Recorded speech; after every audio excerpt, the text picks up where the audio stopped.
모세가 홍해에서 이스라엘을 인도하며 그들이 나와서 스루 강야로 들어가서 거기서 사흘 길을 걸었으나 물을 얻지 못하고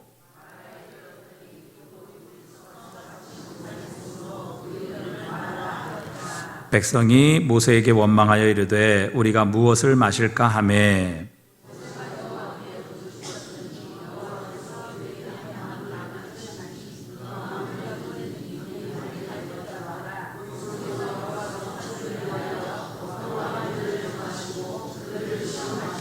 함께 읽습니다. 이르시되 너희가 너희 하나님 나 여호와의 말을 들어 순종하고 내가 보기에 의를 행하며 내 계명에 귀를 기울이며 내 모든 규례를 지키면 내가 애굽 사람에게 내린 모든 질병 중 하나도 너희에게 내리지 아니하리니 나는 너희를 치료하는 여호와임이라.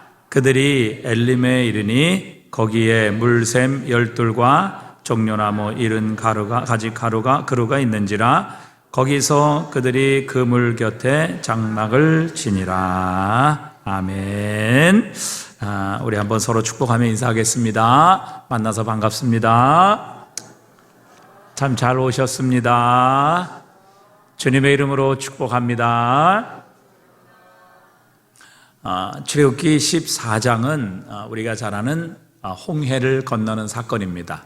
그리고 15장은 이 홍해를 건넌 후에 하나님께서 베푸신 이 놀라운 기적, 이 큰 역사로 인하여 모세의 누이인 미리암과 모세가 하나님을 찬양하는 그런 찬양의 노래가 나옵니다.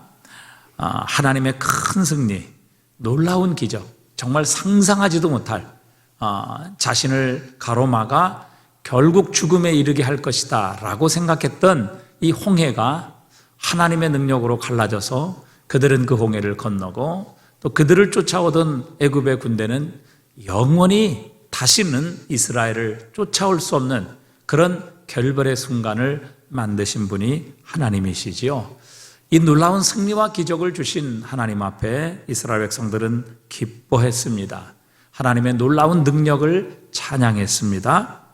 아마 그들은 그렇게 생각했을 것입니다. 하나님께서 이 놀라운 능력으로 홍해를 가르셨다면 이제 우리는 곧 가나안 땅에 들어가게 될 것이다.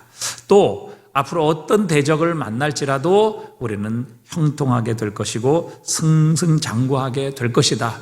우리 앞에 어떤 문제도 어떤 대적도 우리를 막아서지 못하게 될 것이다. 아마 이렇게 생각을 했을 것입니다.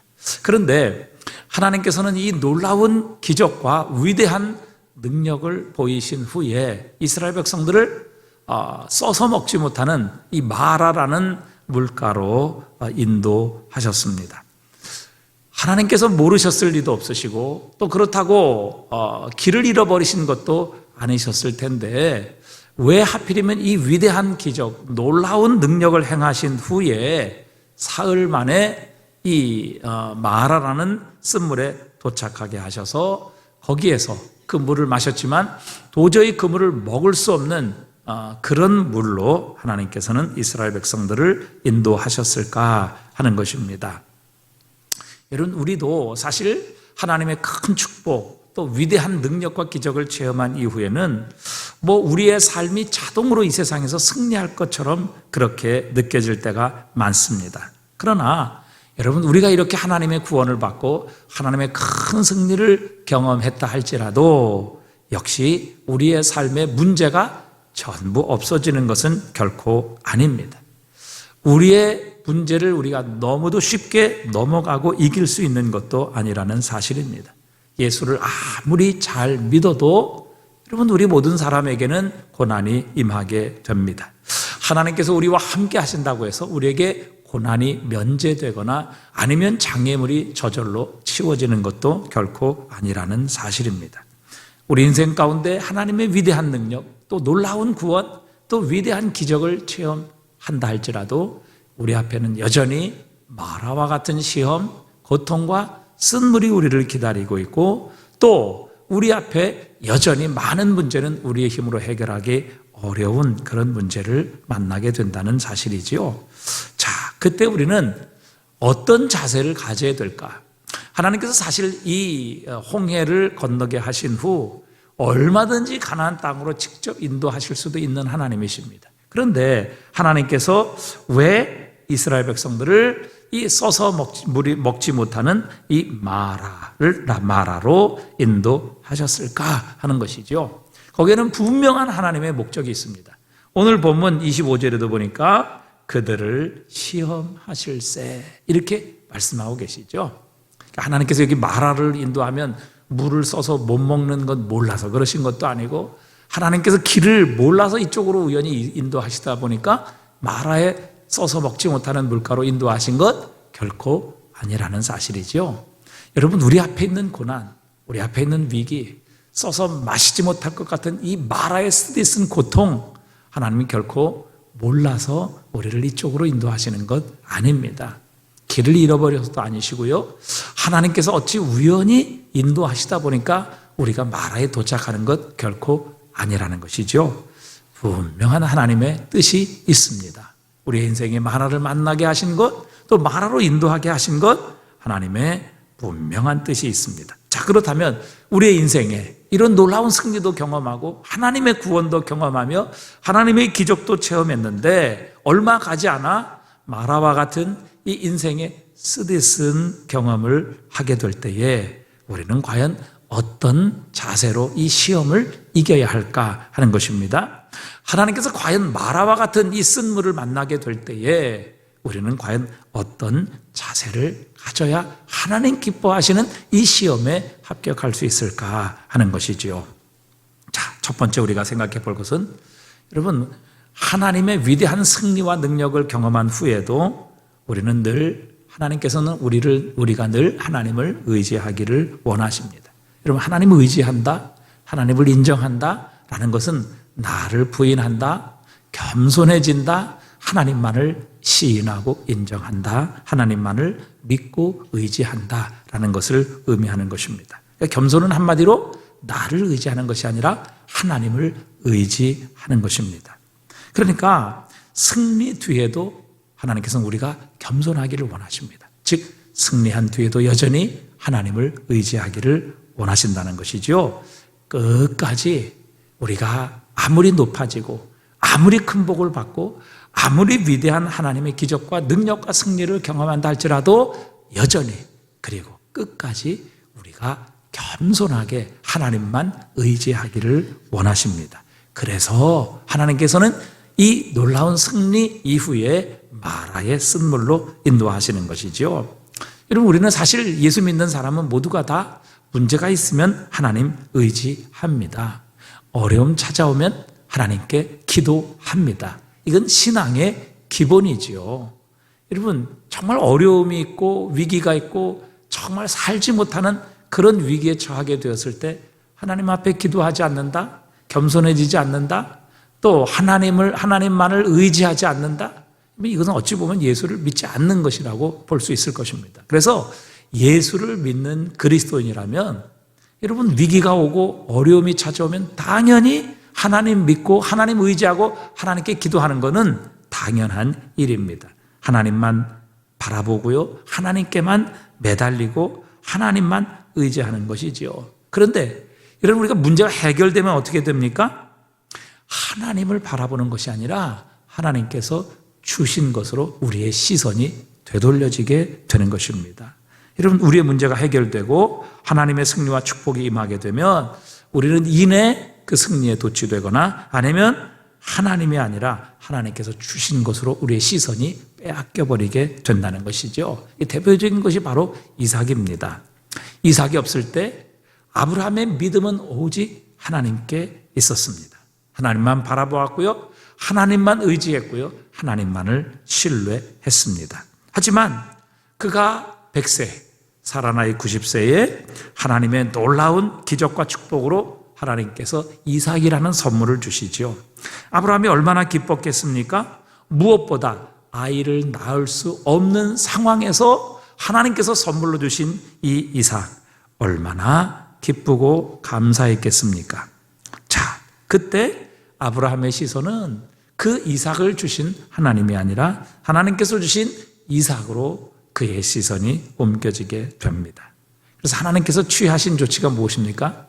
백세에 낳은 이삭을 번제로 드리라. 그렇게 하나님께서 시험하셨지요.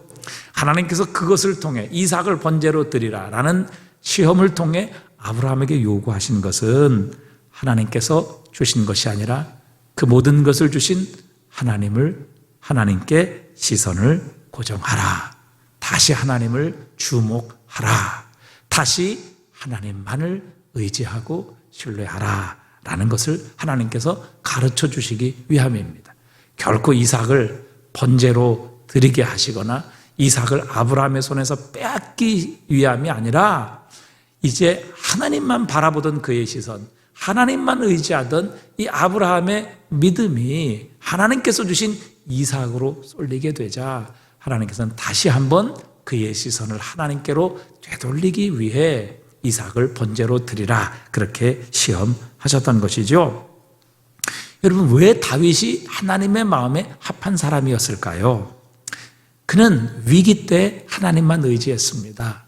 어려울 때, 도망 다닐 때, 정말 그의 목숨이 풍전등화와 같은 위기에 있을 때 철저히 하나님만 의지했고 하나님의 손에 모든 것을 맡겼습니다. 자신이 죽을지라도 오직 하나님만을 믿고 의지하겠다는 마음으로 자신을 죽이려고 했던 사울을 2번씩이나 살려주지요. 위기 때 철저히 그는 하나님만을 의지했습니다. 하나님의 손만을 바라보았던 것이지요. 그런데 이 다윗은요, 그렇게 위기 때, 어려울 때만 하나님을 의지하고 하나님께 시선을 고정했던 것이 아니라 그가 승리했을 때에도 여전히 하나님만을 의지했습니다. 여전히 그의 시선을 하나님께 두었다는 것이죠. 그래서 그가 늘 전쟁에 연승을 거둡니다. 가는 곳마다 이기게 하십니다. 그러면 이번에도 우리가 분명히 이길 거야. 이건 게임이 되지 않는 싸움이야. 이렇게 생각하고 분명히 전쟁을 할 수 있었을 텐데, 그러나 다윗은 어린아이 같은 마음으로 하나님께 여쭙습니다. 하나님, 올라갈까요? 말까요? 하나님, 저 대적을 우리의 손에 붙이시겠습니까? 그렇지 않으시겠습니까? 다윗은요, 어디를 가든지 이기게 하셨을 때도 여전히 하나님만을 바라보았습니다. 하나님만을 의지했던 것이지요. 그래서 결국 다윗은요, 왕이 되어서도 그의 시선이 자신의 집이나 자신의 소유나 자신이 가진 승리에 그의 시선이 움직였던 것이 아니라 오직 이 모든 것을 주신 하나님께 그의 시선을 두고 그는 왕이어도 어린아이와 같이 정말 양떼와 같이 자신의 목자이신 그리고 자신의 친정한 왕이신 하나님만을 겸손히 의지했던 것이지요. 왕이 되어서도 그는 하나님의 법궤가 다윗성에 들어오게 되자 그는 그의 지위, 그의 체면, 다른 사람의 이모 이런 것 전혀 신경 쓰지 아니하고 하나님께서 자신의 성에 찾아오신다는, 하나님께서 자신과 함께 거하신다는 그 기쁨으로 인하여 그는 옷이 벗겨질 정도로 기뻐 뛰며 찬양하며 하나님의 오심을 환영하고 기뻐하는 정말 어린 아이와 같이 그 하나님을 사랑하고 하나님을 의지하며 하나님을 자신의 모든 것으로 여기는 바로 그런 모습을 다윗은 보여주었습니다. 승리해도 가장 높은 지위에 올라도 그의 시선은 오직 하나님만을 향해 있었고 하나님만을 의지했었던 것이죠. 그게 겸손 아니겠습니까? 여러분, 우리가 잘 나가면요, 형통하면요, 그리고 무엇인가를 소유하게 되면요, 마치 우리가 그것이 나의 능력이냐, 나의 소유냐, 내가 잘해서 그렇게 된 것이냐, 우리는 은근히 우리의 시선이 우리 자신에게로 돌아오게 됩니다. 나를 드러내고 나를 자랑하기 시작하지요. 그렇게 되면 우리는 더 이상 이 모든 승리를 주시고 우리를 구원하시고 우리에게 이 모든 것을 주신 하나님을 향한 시선에서 그 시선이 우리의 자신에게로 되돌려지게 되는 것입니다. 그러나 여러분, 이 큰 승리 후에 마라와 같은 쓴물을 경험하게 된다면, 그곳에 도착하게 된다면 어떻게 되겠습니까? 우리는 이 마라의 쓴물 앞에서 우리가 새삼 아무것도 아님을 다시 한번 깨닫게 됩니다. 그리고 이 위기와 문제 앞에 우리가 할 수 있는 것이 아무것도 없다는 것을 새삼 발견하게 되지요. 그리고 그때 우리는 더욱더 낮아지고 겸손해져서 하나님만 의지하고 하나님만 바라보게 되는 것입니다. 그렇기 때문에 여러분, 우리 앞에 마라가 있다면 습에 쓴 물로 인하여 더 이상 먹지 못하는, 그리고 우리의 삶에 이 마라와 같은 괴로움이 놓여 있다면 여러분, 하나님께서 우리를 낮추시는 것이라는 것을 다시 한번 깨달아야 합니다. 내 힘으로 할 수 없다는 것 하나님께서 알게 하시고요, 결코 내 능력으로 이 모든 것을 다스리고 내 마음대로 이것을 좌우할 수 없다는 것을 하나님께서 깨닫게 하시는 것입니다. 그래서 오직 하나님만 의지하게 하시고 겸손히 하나님만을 인정하게 하시는 것이지요. 하나님께서 바울에게 놀라운 능력을 주셨지요. 심지어 바울의 몸에서 그의 손수건이나 앞치마를 가져다가 병든 사람에게 얹으면 그 병이 치유됩니다. 그 손수건이 얹어지는 곳에 악귀가 떠나가는 기적이 일어나게 하셨습니다. 여러분, 얼마나 하나님께서 큰 은혜를 주시고 능력을 주셨습니까? 아니, 가서 기도해서 병이 낫는 것만도 큰 능력인데 가지 않고 이 바울의 손수건만 얹어도, 바울의 앞치마만 얹어도, 그가 일하던 앞치마만 얹어도 병이 치유되고 귀신들이 떠나가는 놀라운 능력의 역사가 바울을 통해서 일어나게 하셨습니다. 여러분, 이런 능력을 주신 사람이 어디 있습니까? 심지어 바울은요, 이 땅에 살았지만 이 땅에서 하나님께서 천국을 보게 해주셨습니다. 그래서 바울은 3층 천에 갔다 왔다, 그렇게 고백하고 있지요. 그렇기 때문에 사실 바울은요, 이 세상에 별로 미련이 없었습니다. 왜? 이미 천국도 보았기 때문이죠. 그래서 오히려 그는 빨리 이 땅을 떠나서 주님과 함께 있는 것을 더 소원했던 사람이기도 합니다. 그런데 여러분, 이런 바울에게 육체에 무엇을 주셨어요? 가시를 주셨다. 여러분, 가시에 찔려서 죽는 사람은 없지요. 하나님께서 육체에 송곳을 주셨다, 이렇게 말씀하지 않으세요. 육체에 사시미 칼을 주셨다, 이렇게 말씀하지도 않으세요. 여러분, 그렇게 됐다면 어떻게 돼요? 이건 못 살지요. 육체에 사시미 칼을 주셨다. 여러분, 견디겠습니까? 예? 사시미 칼이 육체를 찌른다고 하면 못 사는 거죠. 근데 하나님께서 바울에게 내게 육체에 무엇을 주셨어요? 가시를 주셨다, 이렇게 말씀하셨어요. 가시에 찔려 죽는 사람은 없습니다. 근데 왜 가시를 주셨다고요? 고린도서 12장 9절 우리 한번 다 같이 읽어보겠습니다. 나에게 이르시기를 내 은혜가 내게 족하도다. 이는 내 능력이 약한 데서 온전하여짐이라 하신지라. 그러므로 도리어 크게 기뻐함으로 나의 여러 약한 것들에 대하여 자랑하리니 이는 그리스도의 능력이 내게 머물게 하려 함이라. 그러므로 내가 그리스도를 위하여 약한 것들과 능욕과 궁핍과 박해와 공고를 기뻐하노니 이는 내가 약한 그때에 강함이라. 그러니까 한마디로 육체의 가시를 주신 이유가 뭐예요? 허락하신 이유가 뭐예요? 네? 한마디로 육체의 가시를 허락하신 이유, 하나님께서 그거 바울의 기도를 들어주기 싫어서도 아니고, 하나님께서 능력이 없어서도 아니고, 바울을 미워해서도 아니었어요. 바울에게 육체의 가시를 주신 이유가 뭐예요? 네? 우리 여기 본문에 말씀하고 있잖아요. 내 능력이 약한 데서 온전하여짐이라 하신지라.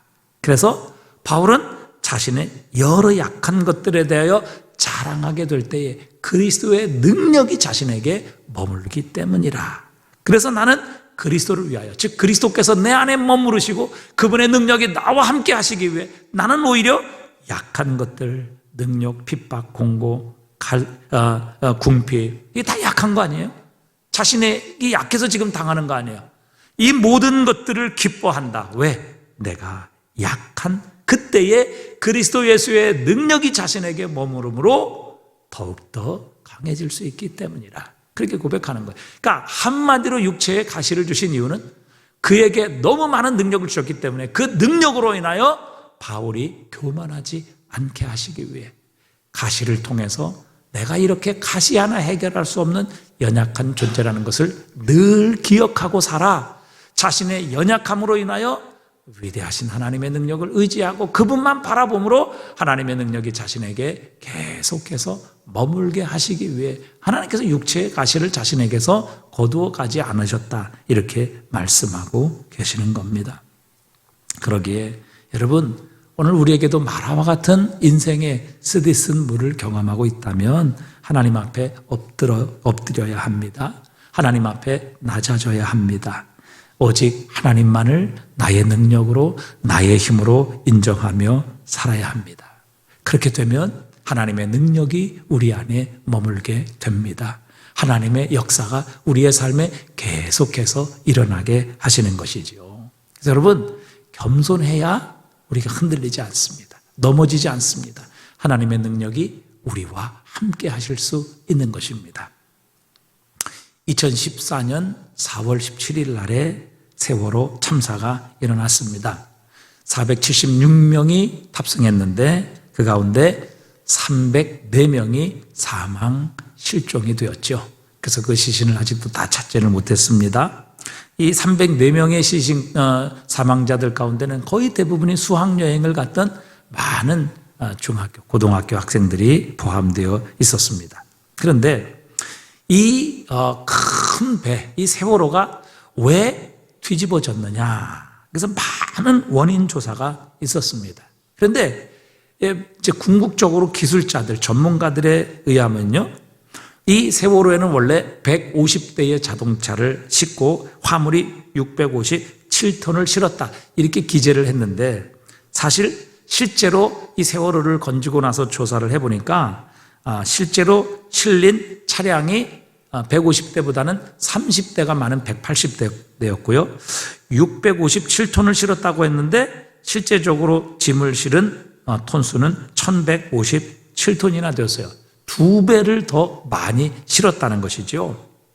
그런데 여러분, 그렇게 짐을 많이 실은 배가 급격한 방향 전환으로 인하여 이 배가 결국에는 복원력을 잃어버린 겁니다. 이 원래 처음에 이 배를 만들 때는요, 그 배 밑에는 무게중심을 잡기 위해서 이 평형수라는 것을 집어 넣는다고 해요. 그래서 이 배의 무게가 밑으로 잘 중심을 잡아야지 위에 물건을 실어도 이 배가 뒤집히지 않는 겁니다. 그런데 이 평형수를 제대로 그 배에 맞게 실으면요, 사실은 짐을 그만큼 싣지 못하는 것이죠. 근데 평형수를 빼면 그만큼 가벼워지고 그만큼 공간이 늘어나니까 짐을 더 많이 실는 거예요. 짐을 더 많이 실으면 뭐예요? 돈을 더 받는 거죠. 그렇게 해서 결국에는 평형수를 빼버리고 짐을 더 많이 실어서 좀 더 많은 돈을 벌려고 하다가 결국 어떻게 됩니까? 평형수가 지탱을 할 수가 없는 거예요. 흔들리면 밑에 무게중심이 있어서 평형수가 제대로 차 있었다면 넘어져도 배는 다시 돌아오게 돼 있습니다. 그 복원력. 그래서 그 복원력으로 인해서 아무리 배가 흔들리고 또 배가 뒤집히질 않는 거죠. 왜? 평형수를 통해서 배 밑이 무겁기 때문에, 물을 채웠기 때문에 넘어져도 다시 이렇게 일어나게 되는 거죠. 근데 평형수 빼버리고 짐을 더 많이 실어버리니까 복원력을 회복하지 못해서 결국 급격한 방향을 틀어버리니까 이 배가 넘어지고 나서 다시 세워지지를 못하는 것입니다. 오뚜기와 비슷한 원리지요. 그렇습니다. 여러분, 우리 인생도 마찬가지인 것 같아요. 겸손이라는 것은요, 우리의 인생의 무게중심을 잡아주는 겁니다. 그래서 우리가 겸손을 잃어버리게 되면 마치 평형수를 빼버리면 더 넓어지고 더 자유로울 것 같고 더 많은 짐을 싣고 더 큰 일을 할 것 같지만, 여러분, 결국 우리의 인생은 무게중심을 잃어버리고 뒤집히는 그런 결과가 찾아오게 되는 것입니다. 여러분, 겸손하면 더 많은 일을 못할 것 같고 또 겸손하면 손해볼 것 같지만, 그러나 겸손하면 우리는 뒤집히지 않아요. 망하지 않습니다. 넘어지지 않습니다. 그러나 겸손을 잃어버리면요, 어느 한순간 뒤집히게 되면요, 끝장나는 겁니다. 그래서 고린도전서 10장 12절에도 그런즉 선줄로 생각하는 자는 넘어질까 조심하라 말씀하셨어요.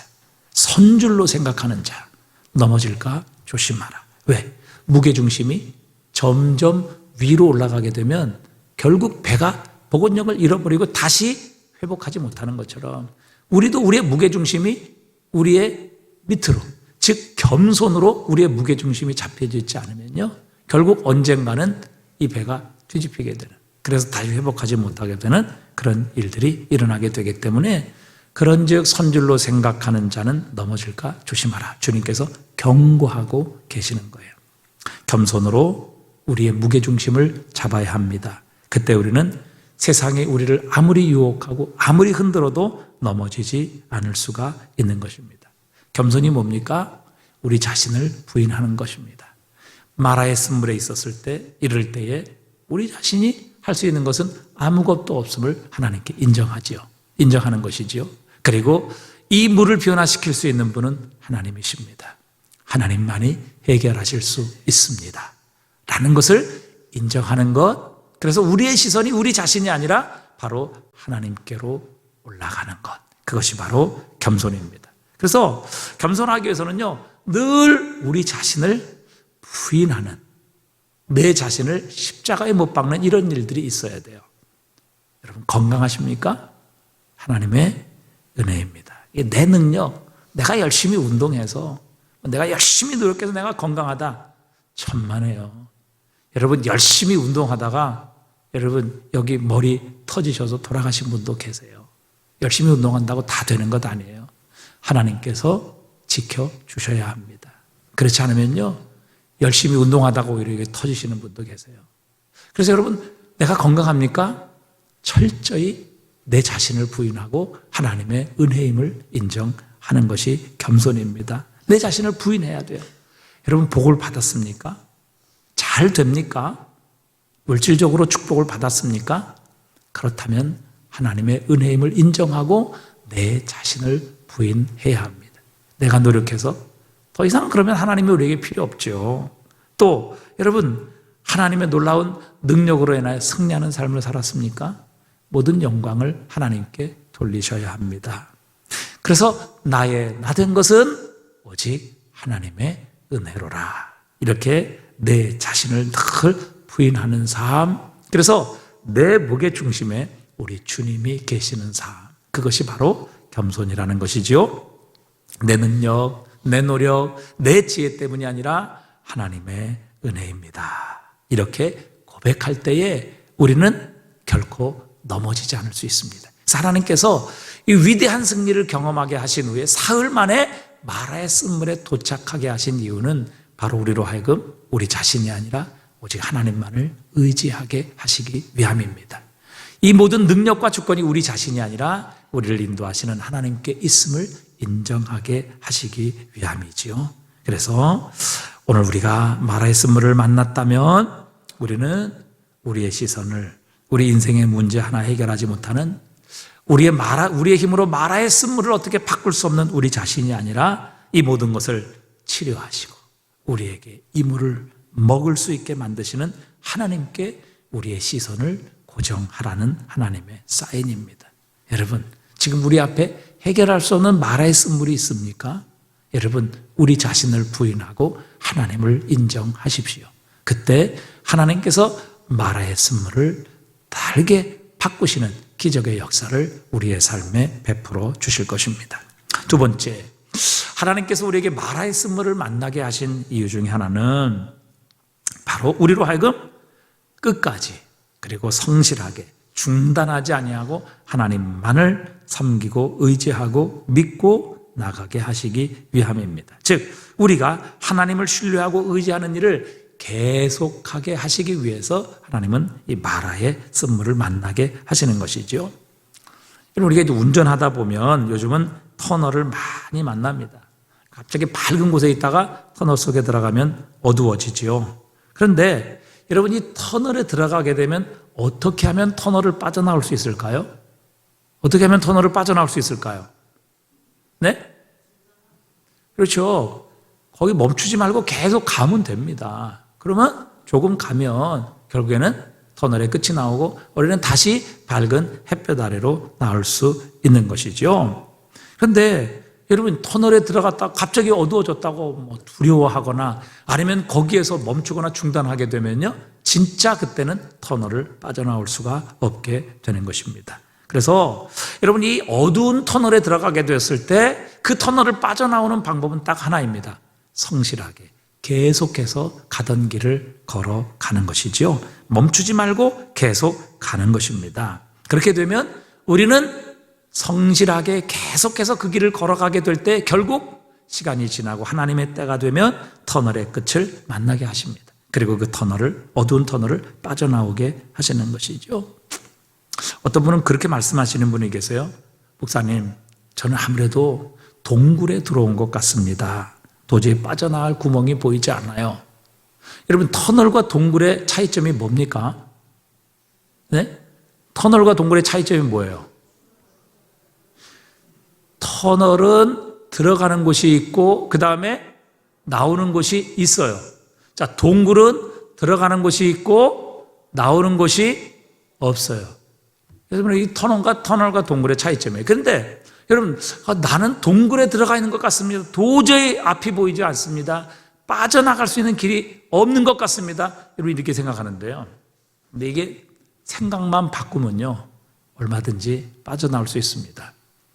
여러분, 동굴을 막힌 곳이라고 생각하고 앞으로 계속 가니까 여러분 빠져나갈 길이 없는 것이죠. 이 길이 막혔네. 그리고 되돌아서면 어떻게 됩니까? 나가는 길이 보이잖아요. 여러분, 그리스도인에게 동굴이란 없습니다. 막혔네. 그럼 어떻게 돼요? 하나님 막으셨나 보다. 그리고 뒤돌아서면 어떻게 돼요? 다시 나가는 출구가 보이게 되는 것이죠. 그렇기 때문에 여러분, 우리 그리스도인에게는 여러분 동굴이라는 게 존재하지 않아요. 동굴이나 터널이나 똑같습니다. 자, 그런데 여러분, 이런 우리가 동굴이나 터널에 들어갔을 때에 우리에게 반드시 동굴을 나오기 위해, 이 터널을 빠져나오기 위해 필요한 것은 바로 성실함입니다. 계속 하는 것이죠. 포기하지 않는 것입니다. 그러니까 어둡다고 해서, 이거 두렵다고 해서, 무섭다고 해서 멈추면 진짜 그건 끝장입니다. 그러나 힘들고 어렵다 할지라도 계속해서 성실하게 바로 가던 길을 걸어가게 되면 결국에 시간이 지나게 되면 점점 환해지고 나중에는 그 터널의 끝, 동굴의 끝을 보게 되는 것이죠. 자, 그렇다면 여러분, 우리가 이 성실함을 방해하는 것이 무엇입니까? 바로 불평입니다. 원망이에요. 분노예요. 이스라엘 백성들이 이 애굽을 떠나서 가나안 땅에 들어가까지 그들이 보였던 게 다 이거 아닙니까? 원망하고, 더군다나 모세를 원망하고, 또 하나님을 원망하고, 또 자신의 지도자들을 원망하고, 불평하고, 이게 뭐예요? 원망하고 불평하는 것은 뭐예요? 성실하게 계속 가는 게 아니거든요. 성실하게 계속 가는 것을 방해하는 것이 원망, 불평, 분노입니다. 그런데 원망, 불평, 분노는요, 결코 상황을 바꿀 수 없어요. 자, 오늘 여러분 마라도 보십시오. 결국 어떻게 결론이 납니까? 하나님께서 이 마라를, 나뭇가지 하나를 통해서 마라를 쓴물에서 단물로 바꿔 주시죠. 그래서 결국에 어떻게 하시는가 하면 이 쓴물을 단물로 바꾸셔서 그 물을 마시게 하신다고요. 여러분, 하나님은 결코 우리로 하여금 물이 없어서, 써서 못 먹어서 거기에서 우리로 하여금 목말라 죽도록 만드시는 분이 결코 아니세요. 여러분, 생각해 보십시오. 아니, 하나님께서 10가지 재앙을 통해서 애굽을 초토화시키고 바로를 꺾으셔서 그것도 홍해의 위대한 기적을 행하셔서 이스라엘 백성들을 지금 인도하셨는데, 아니, 이렇게 놀라운 기적과 능력으로 애굽에서 구원하신 백성을 아니 마라에서 물 써서 못 먹게 만들어서 거기서 여러분 목말라 죽게 하시겠습니까? 이건요, 상식적으로 생각해도 말이 되지 않는 겁니다. 그러니까 조금만 생각이 있다면 사람들은 생각을 했을 거예요. 불평하고 원망하기 전에 아니 그런 위대한 능력과 이적을 통해서 우리를 구원하신 하나님께서 여기서 물 없어서 우리로 하여금 목말라 죽게 하시겠는가? 이렇게 생각을 할 수 있어야 됐던 거죠. 그런데 이스라엘 백성들은 그것을 생각하지 못하고 써서 먹지 못한다고 하나님과 모세를 불평하고 원망하기 시작했다는 사실입니다.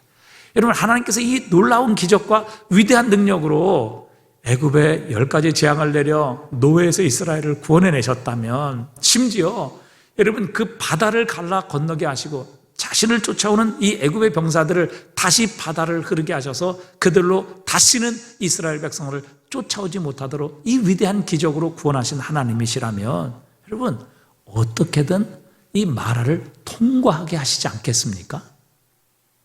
그럼 어떻게든 하나님께서 이 위기를 극복해서 결국 하나님이 약속하신 가나안 땅으로 인도하지 않겠어요? 자, 그런데 이 이스라엘 백성들이 그 가나안 땅까지 들어가기 위해 필요한 것이 무엇이냐는 거예요. 바로 성실성이라는 겁니다. 하나님을 끝까지 믿고 신뢰함으로 계속 가는 거예요. 하나님께서 그것을 시험하시는 거죠. 마라의 쓴물이 있을지라도 여전히 하나님을 신뢰함으로 계속 가는 겁니다. 하나님 끝까지 신뢰하는 겁니다.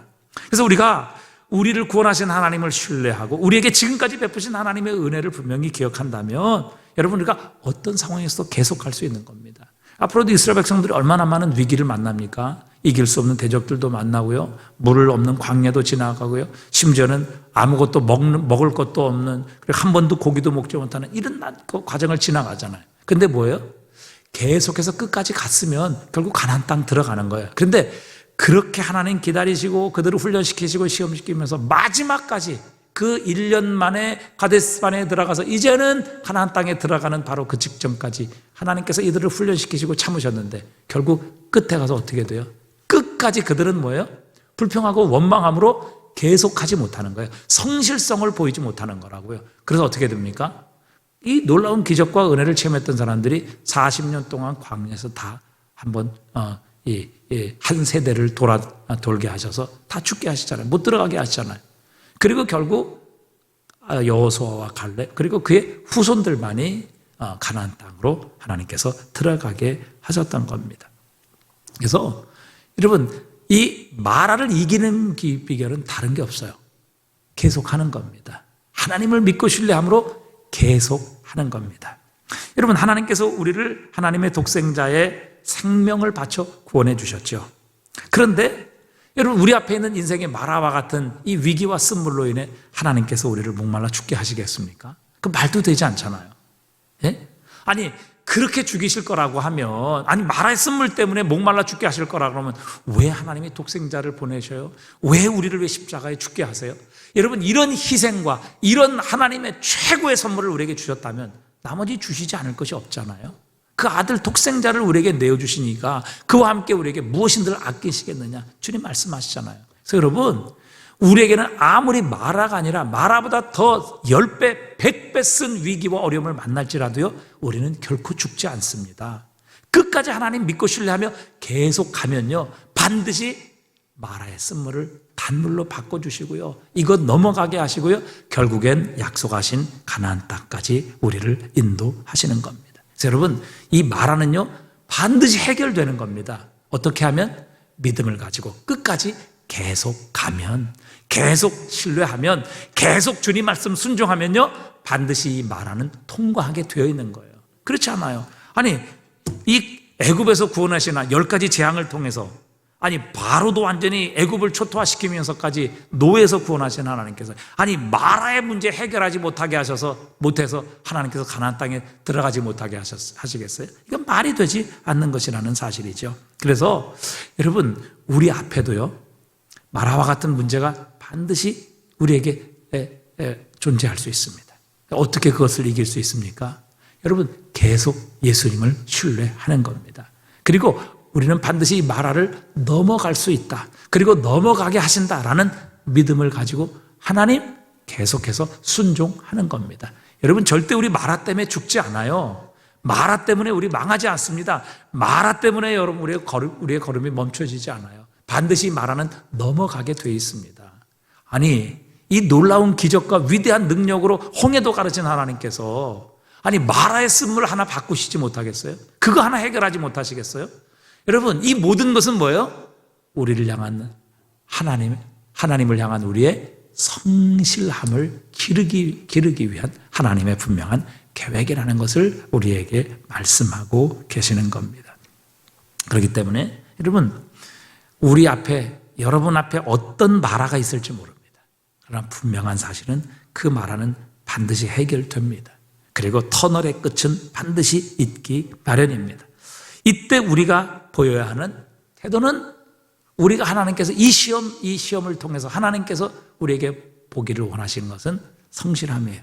계속 믿고 그 자리를 잘 지키고 흔들리지 않고 불평하지 않고 원망하지 않고 끝까지 하나님 의지하며 하나님께서 인도하시는 길을 묵묵히 나가는 겁니다. 그러면요, 마라는 넘어가고 통과하게 되어 있는 것이죠.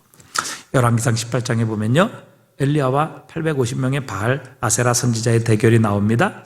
하나님께서 엘리야의 기도에 불로 응답하시죠. 그래서 재물뿐만 아니라 그 물, 심지어는 돌, 흙까지도 다 그 하나님의 불로 태워버리시는 놀라운 응답을 주십니다. 그래서 그 응답을 통해 모든 백성들에게 하나님만이 살아계신 하나님이시며 하나님만이 우리의 기도를 들으시는 참 신이라는 것을 모든 사람들이 보게 해 주십니다. 그리고 나서 엘리야는 아합 왕에게 이렇게 말합니다. 열왕기상 18장 41절에 보니까 엘리야가 아합에게 이르되 올라가서 먹고 마시소서 큰 비 소리가 있나이다. 3년 6개월 동안 비가 오지 않았습니다. 그런데 엘리야는 아합 왕을 향해 뭐라고 얘기를 하는가 하면 이제 곧 비가 내릴 것이고 그것도 비가 그냥 비가 아니라 마차가 통과하지 못할 정도로 엄청난 비가 내리게 될 것입니다. 이렇게 단언합니다. 아니 3년 6개월 동안 비가 안 왔어요. 이슬비라도 내리면 얼마나 좋겠습니까? 그런데 아합 왕의 마차가 지나가지 못할 정도로 큰 비가 내릴 것입니다. 그런데 지금 날씨는 어떻게 해요? 구름 한 점 없단 말이죠. 그런데 엘리야는 단언합니다. 하나님께서 비를 내리실 겁니다. 그리고 그 비가 엄청나게 쏟아져서 당신의 마차가 지나가지 못할 것이니까 빨리 가십시오. 마차가 막기 전에 빨리 가십시오. 이렇게 선언을 합니다. 그리고 나서 엘리야는 갈멜산 꼭대기로 올라갑니다. 그리고 땅에 무릎을 꿇습니다. 그리고 얼굴을 무릎 사이에 놓고 하나님 앞에 엎드려 기도합니다. 몇 번 기도했어요? 몇 번 기도했어요? 몇 번 기도했어요? 한 번 기도했다고요. 그랬더니 하나님께서 하늘의 문을 열어주셨습니까? 아니에요. 그러니까 엘리야가 2번 기도해요.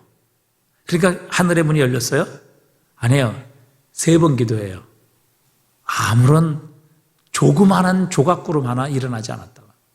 그렇게 해서 엘리야가 무려 6번째 기도해요. 6번째. 계속해서 간절히 무릎 꿇고 하나님 앞에 포기하지 않고 기도해요. 그리고 사환에게 가서 야 어디 뭐 조그만한 구름이라도 일어나는지 아니면 조그만한 하늘의 변화가 있는지 아니면 어디 번개라도 치는지 한번 보고 와라. 전혀 변화가 없어요. 6번 그렇게 시켰을 때까지. 그럼 얼마나 답답했겠습니까? 그런데 엘리야는요 계속합니다. 포기하지 않아요. 그리고 7번째 기도하고 나서 사환에게 가봐 이제. 그랬더니 사환에 가서 뭐라고 해요? 저 끝에 손바닥만한 구름이 일어나나이다. 이렇게 보고를 한단 말이죠. 그리고 곧 작은 구름이 일어나게 되고 하늘이 캄캄해지며 큰 비가 내리게 하십니다. 여러분 생각해 보세요. 만약에 엘리야가 1번, 2번 기도해보고 3번 기도해보고 여러분 10번을 한 5번까지 기도했는데 여러분 똑같은 제목을 가지고 5번 기도한다? 여러분 보통 일이 아니잖아요. 그런데 응답이 없었다? 포기할 만하죠. 그런데 만약에 5번까지 기도했는데 아무 기미가 없었다. 심지어 6번까지 기도했는데 아무런 기미가 보이지 않았다. 그래서 포기했다. 그러면요 어쩌면 엘리야의 이 예언은 이루어지지 않았을 거예요. 하나님께서 주시고자 원하셨던 그 비가 내리지 않았을 것이라는 사실입니다. 아합과 모든 백성들이 하나님의 놀라운 역사와 엘리야의 이 기도의 능력을 볼 수 있었겠느냐 하는 것입니다. 그런데 중요한 사실은 엘리야는 포기하지 않았다는 거예요. 언제까지? 하나님께서 응답하실 때까지. 하나님께서 구름을 일으키실 때까지 포기하지 않았다는 거예요. 만약에 엘리야가 7번 기도했는데도 아무 기미가 없었다? 포기했을까요? 아니에요. 했을 거예요. 아마 엘리야는 계속해서 기도했을 겁니다. 언제까지? 하나님께서 응답하실 때까지. 그래서 우리의 기도는 반드시 응답됩니다. 어떻게? 우리가 응답될 때까지 기도하면 반드시 응답이 되는 거예요. 엘리야는 포기하지 않았어요. 계속 기도했습니다. 그래서 결국 응답될 때까지, 그 구름이 일어날 때까지, 하나님께서 구름을 일으키실 때까지 포기하지 않고 계속해서 했다고요. 여러분, 이게 기도의 능력이에요. 한두 번 기도해서 되지 않는다고 여러분 포기하면 그 일은 이루어지지 않습니다. 하나님께서 기다리고 계세요. 우리의 성실성을 보고 계시는 겁니다. 진짜 하나님 믿는지, 하나님만이 이 기도에 응답하실 분이심임을 신뢰하는지, 여러분 그 믿음의 성실성을 하나님께서 우리에게 보고 계시는 거예요. 그래서 결국 됐다 그러면 그때 뭐예요? 하나님이 작은 구름을 올려주시는 겁니다. 결국 하나님의 응답을 받죠. 기도를 통해서 하나님께서 뭐예요? 이 세상에 일기예보를 바꾸시는, 모든 일기의 이 일기예보를 바꾸시는 놀라운 기적을 행하셨습니다. 그래서 야고보서 5장 17절 한번 같이 읽어보겠습니다. 엘리야는 우리와 성정이 같은 사람이로되 그가 비가 오지 않기를 간절히 기도한즉 3년 6개월 동안 땅에 비가 오지 아니하고 다시 기도하니 하늘이 비를 주고 땅이 열매를 맺었느니라. 아멘. 그래서 여러분, 우리의 기도도 반드시 응답됩니다. 어떻게 기도하면? 응답될 때까지 기도하면, 포기하지 않고 기도하면, 계속해서 기도하면 여러분, 하나님이 반드시 우리의 기도에 응답하십니다. 그래서 여러분, 이 성실성이라는 것은 우리의 신앙에 있어 굉장한 능력이 있습니다. 여러분, 우리는 한 번 위대한 능력을 체험하고 큰 기적을 체험하고 한 번 성령의 불을 반짝 받은 거, 이것으로 여러분 우리 흥분하고 좋아하고 그러는데요. 여러분, 그거 며칠 갑니까? 며칠 가요? 하나님께서요, 우리를 매일 시험하고 계세요. 우리의 믿음의 성실성.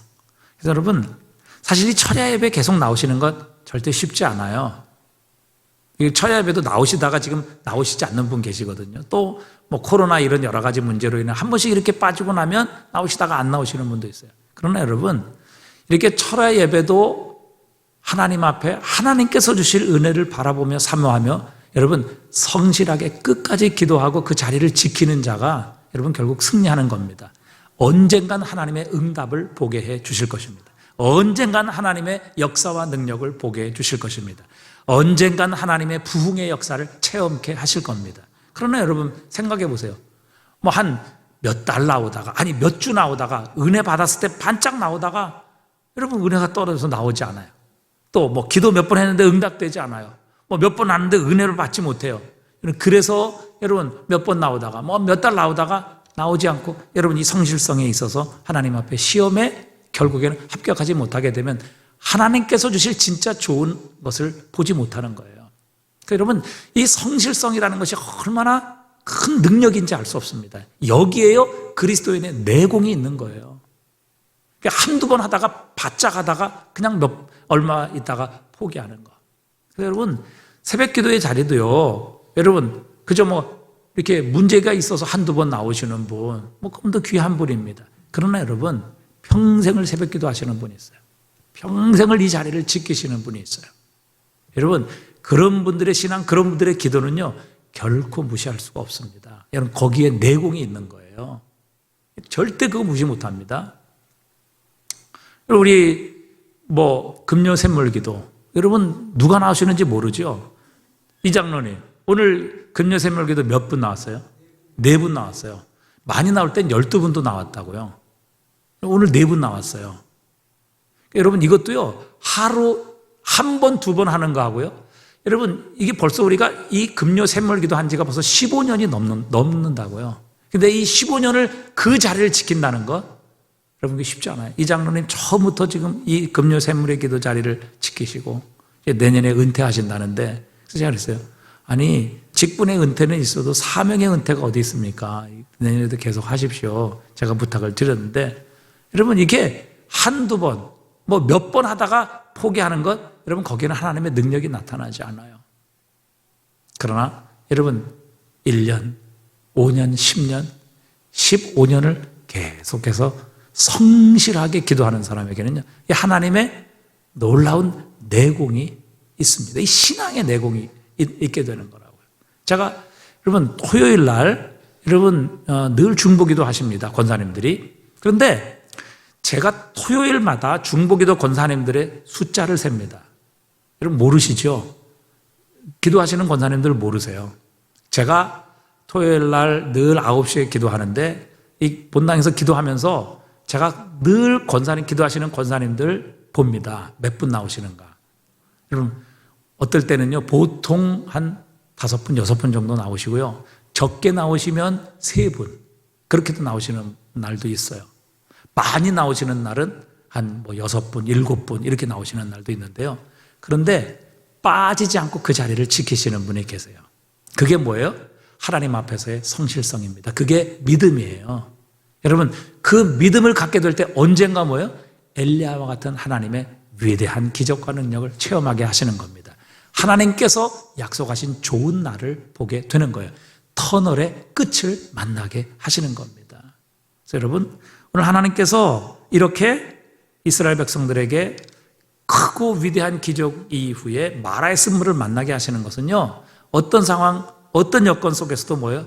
끝까지 흔들리지 않고 하나님을 향한 성실성을 보기를 원하시는 거예요. 마라의 쓴물 만났을지라도 불평하고 원망하고 하나님 대적하고 하나님을 향한 불신앙을 가지고 믿음을 포기하는 것이 아니라 끝까지 뭐예요? 그 길 걸어가게 하시는 거예요. 그렇게 되면 어떻게 돼요? 결국 마라는 넘어가게 돼 있습니다. 마라만 넘어갑니까? 여러분 아무 음식도 없었는데 결국 하나님께서 만나를 줘도 이 우리의 육체의 생명을 유지하는 여러분 만나도 하나님이 넘어가게 하시잖아요. 그 다음에 심지어는 반석을 쳐서 물을 내게 하시고요. 여러분 이 모든 것들을 결국에 뭐예요? 성실하게 하나님께 붙어있는 자는 넘어가게 하시는 거예요. 갈렙과 여호수아 뭐예요? 가나안 땅 정탐하고 나서 하나님께서 반드시 이 땅을 주실 것이라는 그 믿음을 가지고 끝까지 성실하게 하나님 의지하고 하나님 신뢰하잖아요. 그러니까 어떻게 돼요? 결국 하나님께서 주시는 젖과 꿀이 흐르는 땅을 차지하는 겁니다. 그런데 끝까지 성실하지 못하고 마지막에 가서조차 하나님을 믿지 못하고 불신앙하고 오히려 하나님을 거부했던 그 10명의 정탐꾼들과 그들을 동조했던 사람들은 어떻게 돼요? 다 가나안 땅에 들어가지 못한다고요. 그러니까 여러분 이게 믿음의 성실성이 얼마나 중요한지 알 수 없어요. 그래서 여러분 철야기도 나오고 금요기도 나오고 샘물기도 나오고 또 뭐 늘 새벽기도 나오고 여러분 매일 은혜 받고 매일 감격이 넘치면 얼마나 좋겠습니까? 근데 여러분 하나님 그렇게 역사하지 않아요. 그렇게 되면요 지난주에도 말씀드린 것처럼 매일 햇볕만 쬐면요 여러분 우리가 좋을 것 같지만 사막 되는 겁니다. 매일 은혜 받아보세요. 여러분 우리가 풍성하고 넘칠 것 같죠? 그렇지 않아요. 우리 인간은요 그렇게 되면 어떻게 돼요? 오히려 감동을 잃어버리게 되는 겁니다. 그러나 마라의 쓴물 만나고 이 고통 속에서 하나님의 구원하심을 경험하고 가장 낮은 곳에서 우리를 일으키시는 하나님의 성실하심과 역사하심을 경험하게 되면 그곳에서 우리가 다시 회복되어서 다시 한번 감격을 가지고 하나님을 따를 수 있게 되는 거죠. 그래서 하나님께서 이 위대한 기적 다음에 또 마라의 이 쓴물을 경험하게 하시는 거거든요. 그래서 그 가운데서도 여전히 뭐예요? 포기하지 아니하고 성실하게 하나님 믿고 신뢰하고 따르도록 하나님께서 그렇게 우리의 삶을 인도해 가시는 겁니다. 그래서 여러분 계속하세요. 6번 기도했는데 안 되십니까? 여러분 1년 기도했는데 안 되세요? 계속하세요. 하나님은 그걸 보고 계시는 겁니다. 그걸 시험하고 계시는 거예요. 정말 성실한가? 정말 하나님 끝까지 신뢰하는가? 정말 하나님 없으면 안 된다고 믿는가? 하나님이 우리를 시험하고 계신다고요. 여러분 철야기도 1년 나는데 은혜 못 받았어요? 그렇다고 포기하면요 7번째 하나님이 응답하실 때 어떻게 하시겠어요? 아니 이 엘리야 하나님께서 7번째 응답하셨는데 6번째까지 기도했는데 이제 안 되나 보다 그리고 포기했어요? 그럼 얼마나 아까워요. 하나님 믿고 성실하면요 언젠가는 뭐예요? 이 터널의 끝을 보게 하시는 겁니다. 하나님께서 이 마라를 넘어가게 하시는 겁니다. 하나님께서 이 마라를 통해서 우리에게 보기를 원하시는 두 번째는 우리의 성실함이에요. 여러분 계속 하셔야 됩니다. 철야 은혜 못 받아도 계속해 보십시오. 언젠가는 이 부흥이 나로부터 시작되는 하나님의 놀라운 역사와 은혜를 체험하게 하실 것입니다. 언젠간 하나님께서 은혜 주실 거예요. 금요 샘물기도 그동안 또 안 나오셨던 분들 또 다시 시작을 하세요. 계속 하십시오. 또 토요일 은혜 중보기도 하시는 분 계속 하시고요. 새벽 기도도 계속 하세요. 나오시던 분 또 안 나오셨다가 다시 한번 회복하셔서 새벽 기도도 계속 나오시고요. 여러분, 이렇게 1년, 5년, 10년 그 자리를 지키고 내공을 쌓는 사람은요, 절대 무시 못합니다. 절대 무시 못합니다. 여러분, 그분들의 기도, 그분들의 영성, 여러분, 그냥 한번 은혜 받아고 껍벅 넘어가는 이런 거하고는요, 차원이 틀린 거예요. 차원이 틀린 거예요. 그건 하루아침에 이루어질 수 없는 겁니다. 그래서 여러분, 뭐예요? 계속 하십시오. 여러분, 기도하고 계셨다면 포기하지 말고 계속 하시고요. 이 길이 하나님의 기뻐하시는 길이라고 분명히 확신한다면 이 길을 포기하지 말고 계속 하십시오. 지금은 어둡고 지금은 그 끝이 보이지 않지만 계속해서 가면 반드시 터널의 끝이 나오게 하십니다. 그렇기 때문에 여러분 계속 하세요. 기도도 계속 하시고요. 여러분, 하나님 기뻐하시는 일이라면 계속 하십시오. 남들을 돕고 있는 일이라면 포기하지 말고 계속 하시고요. 응답 못 받아도 여전히 성실하게 멈추지 말고 그 길을 계속 가시면요, 하나님께서 이 터널의 끝을 보게 하실 것이고요, 이 마라의 쓴물도 단물로 바꾸시는 기적 경험하게 하실 것입니다. 하나님의 그걸 오늘도 우리에게 보기를 원하세요. 자, 결론을 맺습니다. 하나님께서 결국 마라의 쓴물 곁에 있던 나무를 물가에 던지게 하셔서 물을 달리게 만드시지요. 써서 먹지 못하는 물을 치료해 주시는 겁니다. 그러니까 여러분, 이 마라의 쓴물은 어찌 보면 우리가 세상이 주는 그런 기쁨이다, 우리가 이렇게 생각할 수 있어요. 여러분, 멀리서 보니까 먹을만 하지요. 또 달려가서 당장 입을 대고 먹었을 때 먹을만 했는데 나중에 보니까 이게 뭐예요? 써서 자신의 인생에 아무 도움이 되지 않았던 것이죠. 여러분, 멀리서 보면 돈, 또 명예, 지위, 권력, 쾌락, 정말 우리의 삶을 형통하게 하고 윤택하게 하고 우리에게 정말 생명을 주고 기뻐하게 만들 것처럼 보이지만요, 여러분, 실제 그것을 가져보세요. 여러분, 그것이 인생에 정말 우리에게 생수가 될까요? 여러분, 그것이 정말 우리에게 진정한 기쁨을 줄까요? 그것이 진정 우리의 영혼을 살릴까요? 아니에요. 여러분, 하나님 없는 세상의 모든 것 어떻게 됩니까? 우리 인생의 영혼의 쓴물일 수밖에 없어요. 그것으로 결코 우리는 기뻐할 수 없습니다. 만족을 누릴 수 없어요. 어거스틴의 말처럼 우리가 어머님의 품에 안기기 전에, 어린아이가 어머님의 품에 안기기 전에 진정한 만족이 없는 것처럼, 여러분, 우리가 하나님의 품에 안기기 전에 결코 세상이 주는 것으로 우리는 진정한 만족을 누릴 수 없는 것입니다. 여러분, 세상이 주는 그 어떤 것, 여러분, 주님 없이 먹어보세요. 결국 이게 우리의 영혼에, 우리 인생에 쓴물일 수밖에 없습니다. 그런데 하나님께서 곁에 있는 나무를 그 마라의 쓴물에 던지게 하셨을 때 결국 그 나무를 통해서 마라의 쓴물이 먹을 수 있는 단물로 바뀌게 되었어요. 이 나무는 예수 그리스도의 십자가의 은혜라, 이렇게 표현할 수 있습니다. 보혈의 능력입니다. 여러분, 오늘도 우리의 모든 삶에 십자가의 은혜가 필요합니다. 보혈의 능력이 우리에게 반드시 있어야 합니다.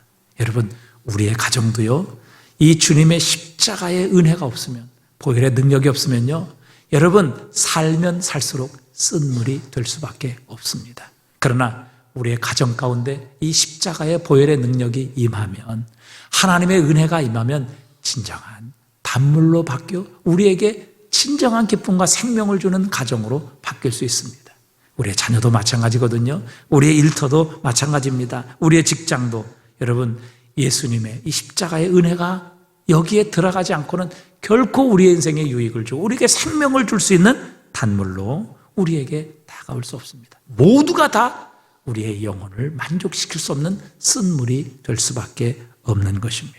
그러기에 여러분, 오늘도 십자가의 보혈의 은혜가 필요합니다. 여러분, 우리의 가정에 보혈의 은혜가 임하도록 기도하셔야 합니다. 우리의 자녀들을 십자가의 보혈의 능력으로 덮을 수 있도록 기도해야 합니다.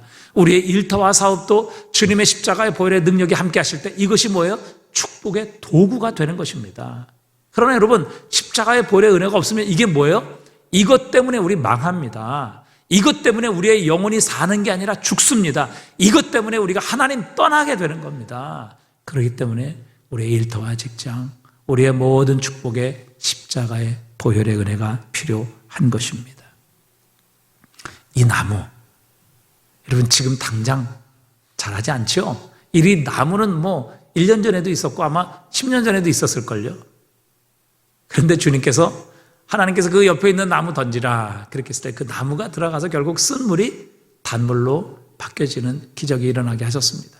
이 나무를 통해서 먹지 못하는 쓴물이 치료받은 것이죠. 단물이 된 겁니다. 오늘도 예수 그리스도의 십자가의 보혈이 닿는 곳에 치유의 역사가 일어나게 하십니다.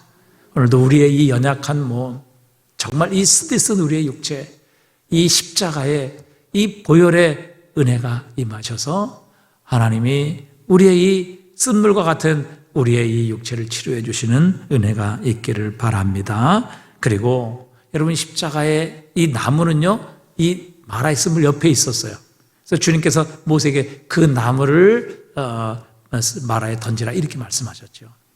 여러분 예수 그리스도의 은혜는 오늘도 우리 옆에 있습니다. 멀리 있지 않아요.